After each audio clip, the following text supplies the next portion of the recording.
Chapter 7 Jnana Vijnana Yoga. Day 111, verses 1 to 3. How much do we truly know? Namaste and welcome to Gita 360. We concluded chapter 6 with Krishna describing the highest yogi as one who turns towards him with faith and remains absorbed in him. Chapter 7 begins exactly there.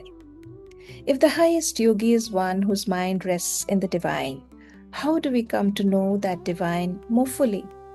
Who is the one towards whom the seeker is being asked to turn? Krishna now begins to answer. The Blessed Lord said, O Parth, with your mind attached to me, practicing yoga while taking refuge in me, hear how you shall know me completely and without any doubt.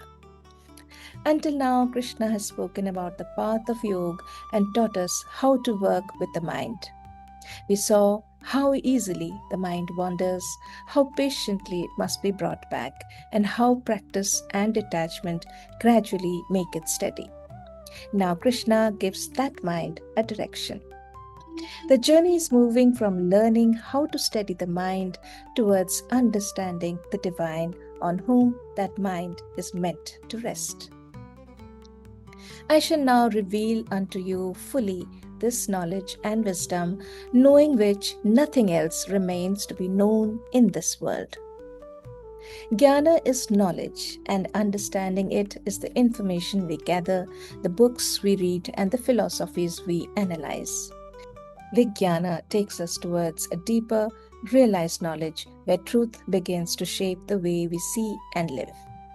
We often discover a painful gap between the two. We know we should be patient, yet we snap at a loved one. We know that constant worry changes nothing, yet anxiety keeps us awake at night. We may understand a truth clearly and still struggle to live by it. Krishna now tells Arjuna that he will reveal both knowledge and its deeper realization. And then he makes an extraordinary statement.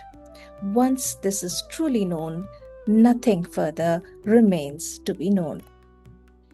Among thousands of people, scarcely one strives for spiritual perfection. Even among those who strive and attain success, hardly one truly knows me as I am.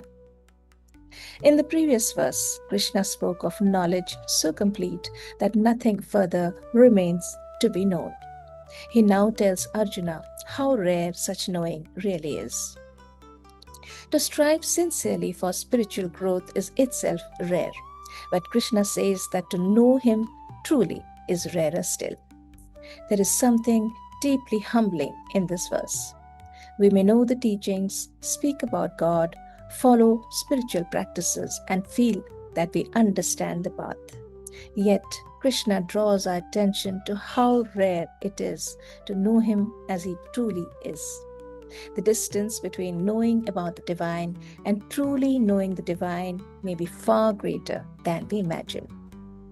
This gives Krishna's promise in the previous verse even greater significance. He has just told Arjuna that he will reveal a knowledge so complete that nothing further remains to be known. Now he tells him how rare such knowing is. And in the verses that follow, he begins to reveal the very truth that so few come to understand.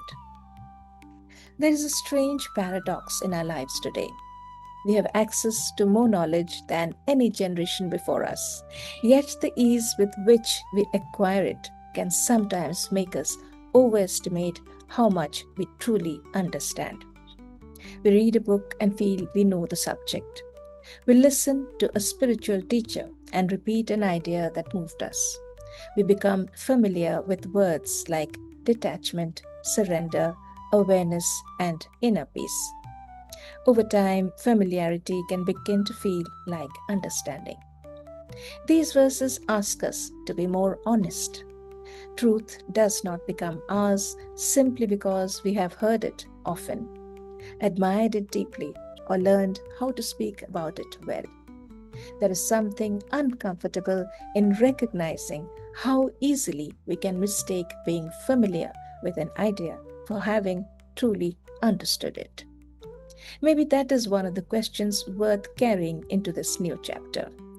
We spend so much of our lives trying to know more. But how much of what we already know has truly become part of us? Thought of the day. We can spend years learning about truth without allowing it to change the way we see. Pause for a moment today and reflect.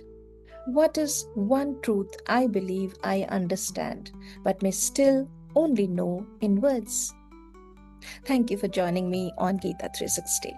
As we begin this new chapter, may we carry the humility to look beyond what we think we already know and remain open to a deeper understanding of ourselves, the world, and the divine.